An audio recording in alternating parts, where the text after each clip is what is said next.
여러분은 지금 오키나와 남부에 위치한 아자마 산산 비치를 보고 계세요.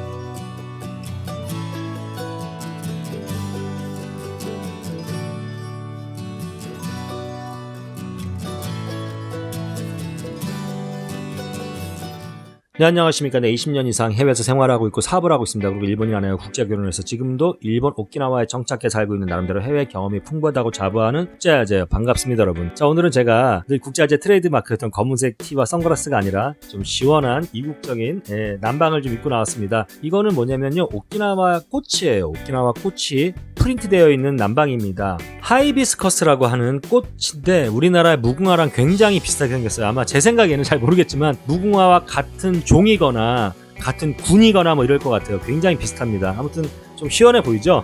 오늘은 제가 일본의 첫인상과 끝인상에 대해서 어떻게 다른지 얘기를 한번 해볼까 합니다. 사실은요, 첫인상과 끝인상은 아니고 첫인상과 중간인상이죠. 왜냐면 제가 지금 아직도 일본 오키나와에 살고 있기 때문에 일본을 떠나는 게 아니기 때문에 끝인상이라고 말씀드리긴 좀 그런데 첫인상과 중간인상 이렇게 하면 좀 어색하잖아요. 그래서 제가 첫인상과 끝인상 이렇게 이야기를 하는 겁니다. 자, 일본에 제가 처음 왔던 게 2003년도가 2004년도에 상해에서 사업을 할 때 친구들과 같이 도쿄에 놀러 왔을 때 그것이 바로 저에게는 일본에 대한 첫인상이었습니다. 저는 여러분들께 여러 번 얘기했지만 일본에 오기 전에 도쿄 여행 전에 일본에 대한 막연한 그 반일 감정으로 굉장히 쩔어있던 사람이었어요. 막연한 게 아니지 일본이 우리나라를 수탈했고 그 정도 피해를 준 것만으로도 충분히 대한민국 사람으로서 일본에 대한 반 감정이 있는 게 당연한 거죠. 당연하지 않은 사람도 요즘 많긴 하더라고요.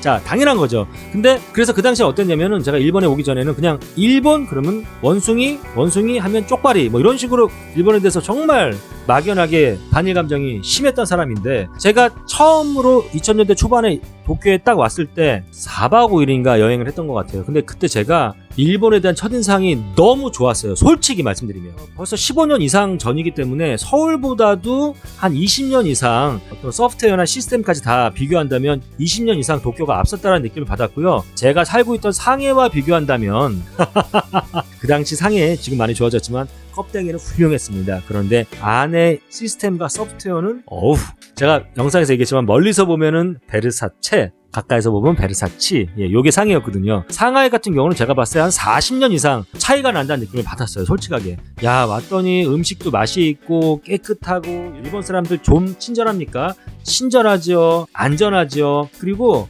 아키하바라라든지 뭐 신주쿠, 오다에바 이런 데 가면은 또 록봉기 이런 데 가면은 일본의 그 발전된 모습, 굉장히 디지털화된 그런 감성, 그리고 또 조그만 외곽으로 벗어나면은 아주 아날로그적인 감성, 이 디지털적인 감성과 아날로그적인 감성이 잘 어우러져서 굉장히 재밌었어요. 그리고 또 막 일본 애들 가와이 하잖아요. 여자애들 그땐 제가 뭐 유부남이었지만 자, 막 일본 여자애들 너무 귀여운 거예요. 남자니까. 하여튼 첫인상이 되게 좋아서 제가 이제 상해로 돌아가면서 기본적인 일본에 대한 그 반일 감정이 완전히 바뀔 만큼은 아니지만 야, 그래도 우리가 일본에 배울 게 참 많구나. 그리고 일본이 저력이 있구나.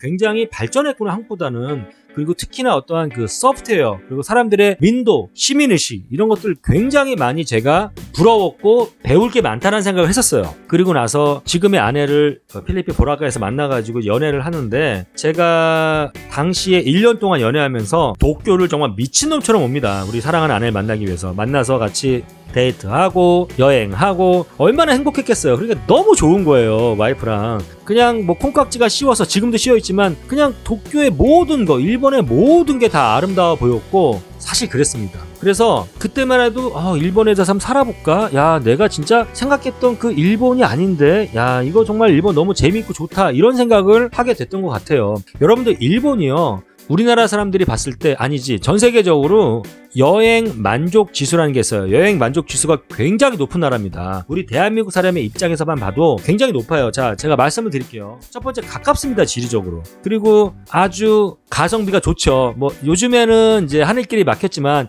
LCC 생기면서 정말 저렴한 항공권으로 일본을 즐길 수 있게 됐죠.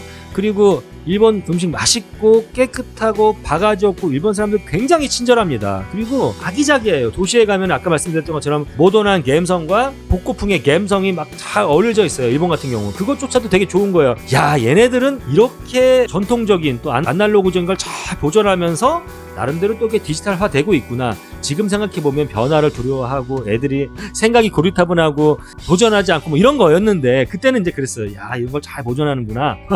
자, 그런 것들이 있어요. 그리고 여러분들 자연도 너무나 버라이어티합니다. 실제로 대한민국은 저기 서울에서 부산까지 가봤자 결국 400km 정도밖에 안 된다고요. 땅덩이가 좁고 그러다 보니까 자연이 뭐 크게 다르지 않아요. 한 제주도 정도 가야 그래도 좀 이국적인 느낌이 있는데 일본은요, 저 북쪽에 홋카이도부터 가봤거든요. 남쪽에 지금 제가 살고 있는 오키나와까지 정말 길게 위도상에 일본 열도가 걸쳐 있단 말이에요. 그러다 보니까 야, 이 자연이 홋카이도 같은 경우는요, 정말 시베리아, 뭐 러시아, 이 북유럽을 연상케 합니다. 자연이 정말 스펙타클합니다. 자연이. 근데 오키나와는 어떻습니까? 여기는 진짜 열대 기후를 느낄 수 있는 그 정도로 자연의 그 아름다움의 스펙트럼이 엄청나게 넓어요. 그런 것도 재미가 있고, 또 일본이 이러니까 무슨 일본 선전하는 것 같은데 그거 아닙니다. 예, 영상 끝까지 보셔야 돼요. 또 일본이 이 자연재해가 심한데 사실 지금은 오히려 일본 살다 보니까 지진, 뭐 화산 폭발 이런 게 좀 걱정되지만 여행 왔을 때는 야, 온천 너무 좋은 거야. 이게 화산섬 아닙니까? 온천 너무 좋아. 우리나라 무슨 뭐 온양 온천, 뭐 수안보 온천 잽이 안 돼요. 우리나라 온천은 뭐 어디 온천이라고 그거 와갖고 말할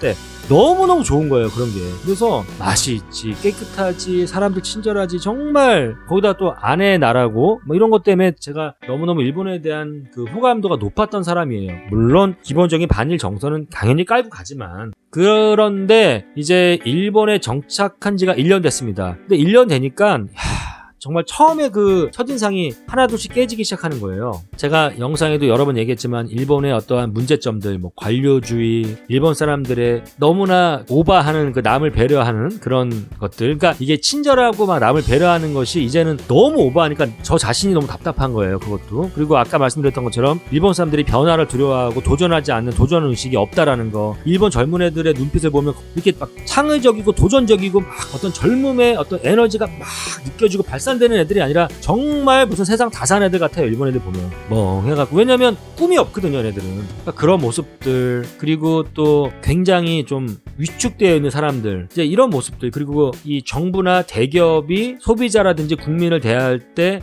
완전히 호구로 대하는 이런 모습들. 야, 이 정치 후진국, 이런 것들을 보면서 굉장히 하나둘씩 일본에 대한 그 좋았던 부분들이 깨어지기 시작을 합니다. 제가 일본에서 구독자님들 많이 만났거든요. 그분들 뭐 적게는 뭐 1, 2년부터 많게는 막 20년 이상 사신 분들 만났는데, 그분들이 그러시더라고요. 그 일본에 대한 첫인상에 대한 환상이 깨지는데 보통 한 1년에서 길게 가면 3년까지다. 그 정도 지나면서부터 정말로 그런 것들이 다 깨지기 시작을 한다는 말씀을 하세요. 그리고 일본에 살고 계신 한국 분들이 굉장히 좀 힘들게 사시더라고요. 뭐 돈이 많고 있고 사회적 지위가 높고 낮고 떠나서 하여튼 많은 스트레스를 받고 있습니다. 일본의 이런 경직된 닫혀있는 사회 때문에. 그리고 외국인으로서의 어떤 한계도 느끼며 사시는 것 같아요.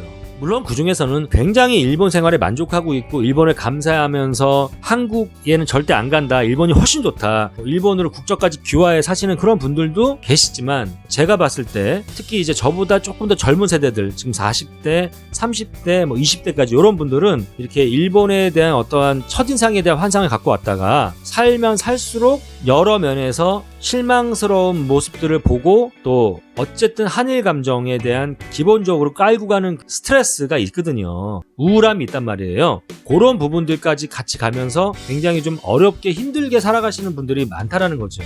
보통 이제 제가 살았던 중국이랑 필리핀도 당연히 여러분들이 해외에 나가 사시면요, 여러분들이 뭐 답사를 갔다 여행을 갔던 그 처음 받았던 느낌과 실제 내가 정착해 살면서 받는 어떤 느낌과 인상은 되게 많이 달라요. 그러나 제가 뭐 한국을 제외하고 필리핀, 중국, 그리고 일본에 살아봤잖아요. 필리핀과 중국의 그 첫인상과 중간인상, 끝인상을 비교해봤을 때, 야, 일본의 첫인상과 지금 현재의 중간 점검, 이 중간인상은요, 이 차이는 이만큼은 아니었던 것 같아요.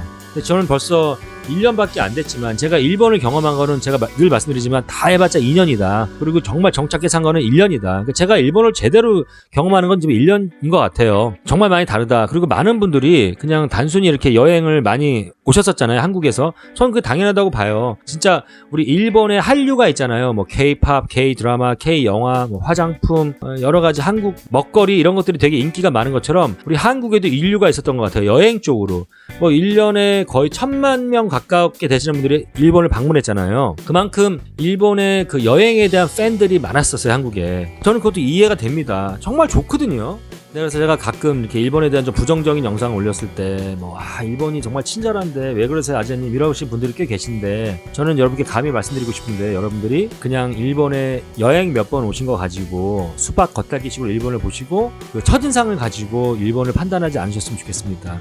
왜냐면 일본은 첫인상은 정말 좋은 나라거든요. 정말 좋은 나라예요. 제가 그랬기 때문에 그러나 정말 일본에 정착해 살아보면서 일본을 느끼면서 이렇게 제대로 판단하는 것이 맞다고 저는 생각을 합니다. 네, 제가 모르죠. 뭐 10년 뒤에 20년 뒤에 일본에 살면서 저는 진짜 죄송합니다. 그 당시엔 이랬는데 일본 사니까 일본이 너무 좋고 너무 행복하고 뭐 한국과 비교할 수 없을 만큼 그렇게 만족도가 높은 나라입니다 라고 얘기를 할 수도 있겠지만 제가 지금 생각해보면 오히려 한국이 훨씬 더 삶 자체가 버라이어티하고 재미있고 그리고 정이 있고 물론 한국도 남과 비교하고 늘 그 경쟁 속에서 빡빡하게 살면서 어떤 행복감들을 잃어버리고 사는 그렇게 좀 힘겹게 사는 게 한국 사람입니다만 제가 봤을 때는요 오히려 조금 그런 쪽만 이렇게 놓아진다면 한국에서 삶이 일본보다는 훨씬 더 재미있고 보람되고 한국 사람 입장에서 좋지 않을까라는 생각을 합니다. 자 이렇게 말씀하시면 또 아재님 또 왜 한국에 안 오세요? 이렇게 말씀하시는 분들 계시지만 전 나름대로 또 이유가 있잖아요. 예, 일본인 아내가 있기 때문에 그런 문제에 대해서 무조건 저 혼자 저조차고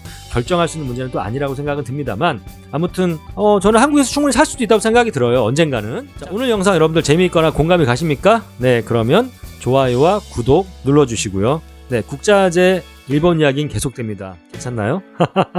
감사합니다.